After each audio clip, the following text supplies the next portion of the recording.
Մարտկոցների արտադրության մեջ օգտագործվում են լիթիումի իոններ։ Հետազոտությունները պարզել են, այս մետաղը ժամանակի ընթացքում տնտեսական և անվտանգային խնդիրներ է առաջացնում։ Օրինակ, լիթիումի մարտկոցները հաճախ են այրվում, իսկ նորը ձեռք բերելը ձեռնտու չէ, թանկ է։ Պլյուս դրան ժամանակի ընթացքում օգտագործելիս առաջ են գալիս ոսկե դենդրիտներ, այսինքն մեջը ծառի պես աճում է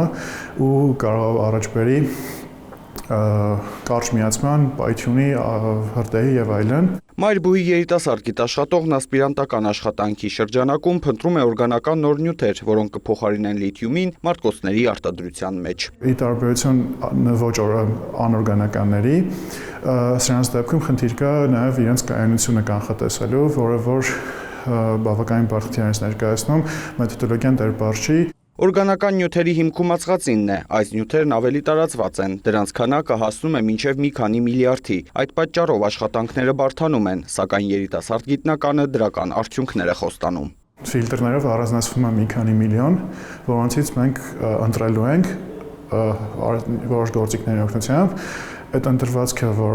կազմվել է մի քանի միլիոն, դրանից ընտրվել է նաև մի քանի հարյուրը, որոնք ավելի մանրամասն ուսումնասիրվելու են։ Ներկա մեթոդները, որ օգտագործվում են մինչև այժմ, որոնք եղել են արհեստական բանականության կամ